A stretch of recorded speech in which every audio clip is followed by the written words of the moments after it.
আমার রাজনীতিতে যুক্ত হওয়ার কোনো ইচ্ছাই আমাদের এখন নেই, আমার এখন নেই। আমি উচ্চশিক্ষার জন্য, আপনারা জানেন আমার পড়ালেখা এখনো বাকি আছে, পড়ালেখার জন্য আমি আপাতত সিইও, যেহেতু অনেক কাজ করতে হয়, সিইও থেকে আমি পদত্যাগ গ্রহণ করছি। আমি পরবর্তী এবং গভর্নিং বডিতে দায়িত্ব গ্রহণ করেছি। আমরা সর্বোচ্চ চেষ্টা করছি তাদের সাথে যোগাযোগের মাধ্যমে তারা যাতে নিজেদের মধ্যে সমাধান করতে পারে এবং সেই সমাধান অনুযায়ী যাতে আমরা আমাদের যে আর্থিক সহযোগিতাগুলো আছে সেগুলো যাতে ডিস্ট্রিবিউট করতে পারি। যেগুলো পারিবারিক নিজেদের মধ্যে কথা বলে সমাধান করা সম্ভব না, বাংলাদেশে যে প্রচলিত আইন আছে সেই আইন অনুযায়ী সেগুলো নিষ্পত্তি করা হচ্ছে। আপনারা জানেন আজকে আমাদের জুলাই শহীদ স্মৃতি ফাউন্ডেশনের চতুর্থ গভর্নিং বডি মিটিং অনুষ্ঠিত হয়েছে এবং এই মিটিংয়ে কিছু গুরুত্বপূর্ণ সিদ্ধান্ত হয়েছে যেগুলো আপনাদের সামনে উপস্থাপন করা হবে এবং আমাদের কিছু গুরুত্বপূর্ণ চেঞ্জেসও হয়েছে যেগুলো আপনাদের সামনে উপস্থিত করা হবে।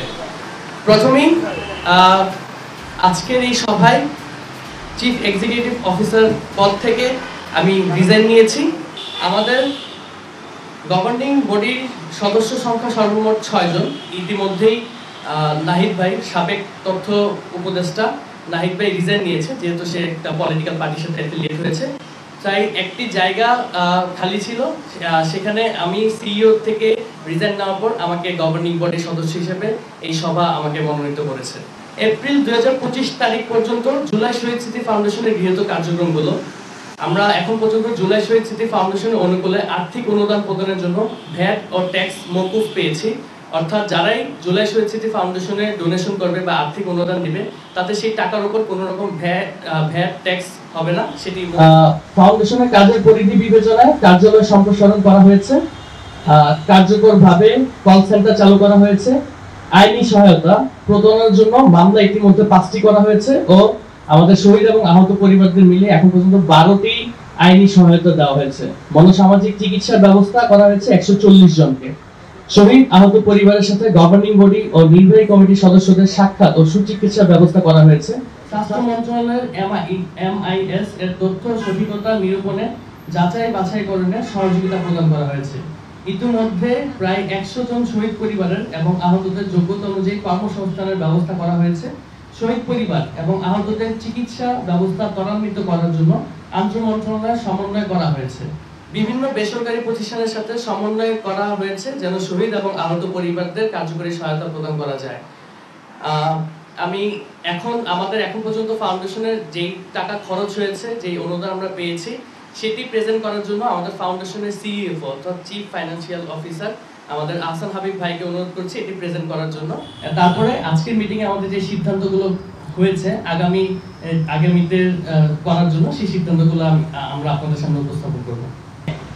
এতক্ষণ পর্যন্ত আপনারা যে হিসাবটা শুনেছেন ফাউন্ডেশনের, সেই হিসাবের অডিট ইতিমধ্যে সম্পন্ন হয়েছে এবং এই আর্থিক বছরের যেই পরবর্তী হিসাব আছে সেই হিসাবের অডিট সম্পন্ন করে একেবারে এই আর্থিক বছর পরে এই অডিট রিপোর্টটি আপনাদের কাছে প্রকাশ করা হবে। ফাউন্ডেশন ওয়েবসাইটেও পাবেন এবং বিভিন্ন সামাজিক যোগাযোগ মাধ্যমেও পাবেন। তারপরে আজকের মিটিংয়ে আমাদের যে সিদ্ধান্তগুলো হয়েছে আগামীতে করার জন্য, সেই সিদ্ধান্তগুলো আমরা আপনাদের সামনে উপস্থাপন করব। এবার আমাদের আজকের মিটিংয়ে এবং আমরা এতদিন ধরে যে ভবিষ্যৎ পরিকল্পনা করেছি সেগুলো আপনাদের কাছে শেয়ার করছি। আমাদের ভবিষ্যৎ কর্ম পরিকল্পনা, এখন পর্যন্ত শহীদ পরিবারের ব্যাংক ঋণ মওকুফের জন্য আমরা প্রয়োজনীয় ব্যবস্থা গ্রহণ করব। শহীদ পরিবারের সন্তান পিতা মাতার সুচিকিৎসার জন্য হসপিটালগুলোতে যাতে চিকিৎসার জন্য সহযোগিতা পায় সেটির আমরা ব্যবস্থা করব। শহীদ ও আহতদের পরিবারের সদস্যদের পুনর্বাসনের জন্য সরকারি বেসরকারি বিভিন্ন প্রতিষ্ঠানের সাথে যোগাযোগ করে তাদের ফ্ল্যাট নির্মাণের ব্যবস্থা গ্রহণ করা হবে।